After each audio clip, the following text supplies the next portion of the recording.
everyone, welcome to Bosco Campus Vision. I am Grishma TJ, Assistant Professor, Department of Commerce, Don Bosco College, Kottayam. In this lecture, we are discussing about generic competitive strategies. In the previous lecture, we learned 5-force model of Michael Porter. This is the another contribution of Michael Porter to management, that is generic competitive strategies. Professor Michael E. Porter has suggested the following strategies to deal with competitive forces. കോമ്പറ്റീഷനെ face ചെയ്യാൻ Michael Porter suggest ചെയ്ത strategies ഏതൊക്കെയാണെന്ന് നമുക്ക് നോക്കാം. അതിലൊന്നാമത്തത് cost leadership strategy. In this strategy the firm competes by reducing the cost, reducing the selling price and increasing its sales volume. High profits are earned by reducing the cost below than that of the competing firms. This keeps competitors out and protect the firm against strong bargaining power of buyers and suppliers. This also protect the firm against substitute products and rivalry with the existing firms. ഈ strategy പറയുന്നത് cost കുറച്ചുകൊണ്ട് എങ്ങനെ കോമ്പറ്റീഷനെ face ചെയ്യാം. Cost കുറയ്ക്കുകയാണ് എങ്കിൽ നമുക്കവിടെ പ്രൈസിനെ കുറയ്ക്കാൻ സാധിക്കും. Price കുറഞ്ഞു കഴിഞ്ഞാൽ സെയിൽസ് കൂടും. അതുവഴി നമുക്ക് എന്ത് ഏൺ ചെയ്യാം? പ്രോഫിറ്റ് കൂടുതലായിട്ട് ഏൺ ചെയ്യാം. കോമ്പീറ്റിംഗ് ഫേംസിനേക്കാളും കുറഞ്ഞ പ്രൈസിൽ നമുക്ക് സാധനങ്ങൾ വിൽക്കാൻ സാധിക്കുകയാണ് എങ്കിൽ അതുവഴി നമുക്ക് കൂടുതൽ പ്രോഫിറ്റ് ഏൺ ചെയ്യാൻ സാധിക്കും. അതുവഴി കോമ്പീറ്റിംഗ് ഫേംസ് മാർക്കറ്റിൽ നിന്ന് ഔട്ടാവുകയും ബയേഴ്സിൽ നിന്നും സപ്ലയേഴ്സിൽ നിന്നും നമുക്കുണ്ടാകുന്ന ബാർഗെയിനിങ് പവേഴ്സിൽ നിന്നും നമ്മുടെ ഫേമിനെ പ്രൊട്ടക്റ്റ് ചെയ്യാനും സാധിക്കുന്നു. അതെ, സബ്സ്റ്റിറ്റ്യൂട്ട് പ്രോഡക്റ്റ് പ്രൊഡ്യൂസ് ചെയ്യുന്ന ഫേംസും നമ്മുടെ ഫേമുമായിട്ട് റൈവൽറി ഉള്ള എക്സിസ്റ്റിംഗ് ഫേംസിൽ നിന്നും നമ്മുടെ ഫേമിനെ പ്രൊട്ടക്റ്റ് ചെയ്യും. കോസ്റ്റ് ലീഡർഷിപ്പ് സ്ട്രാറ്റജി പറയുന്നത് കോസ്റ്റ് കുറച്ചുകൊണ്ട് സെല്ലിംഗ് പ്രൈസ് നമുക്ക് അതുവഴി കുറയ്ക്കാം, സെയിൽസ് കൂട്ടാം, അതുവഴി പ്രോഫിറ്റ് കൂടുതൽ ഏൺ ചെയ്യാം. ഇങ്ങനെ കോമ്പറ്റീഷൻ നമുക്കൊരു പരിധിവരെ കുറയ്ക്കാം. Next strategy is differentiation strategy. In this strategy firm increases its market share by keeping the prices of product same or even more than those of competitors. It changes the product features like color, shape, design or size and creates customer appeal and brand image for the product. Since product features are different from those of competitors, it creates brand loyalty among customers. It leads to increase in profits by increasing the sales volume.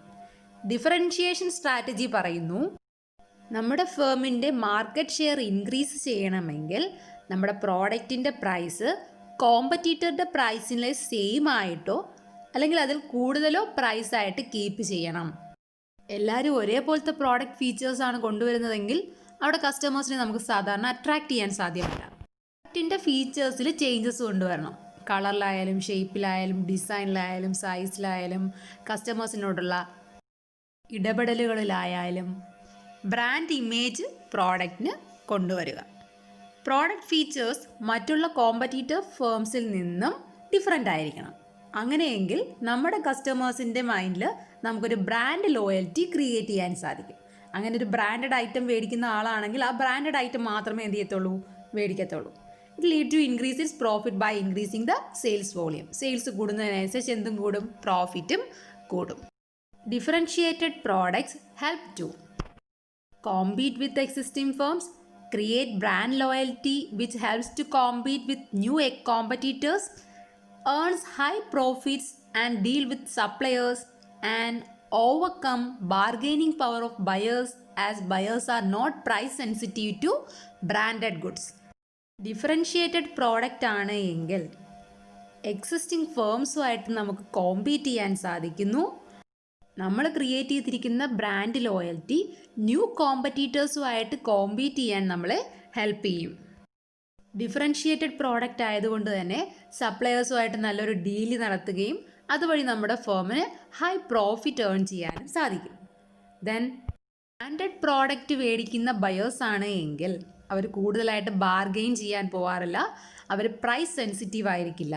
അങ്ങനെ ഉള്ളത് കൊണ്ട് തന്നെ bargaining power of ബയേഴ്സിനെ overcome ചെയ്യാൻ differentiated products നമ്മളെ help ചെയ്യും.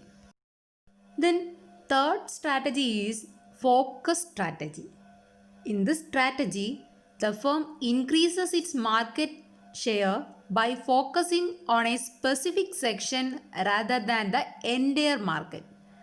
The focus may be on a group of customers, a specific product, or a specific area. The aim is to sell more in a narrow market.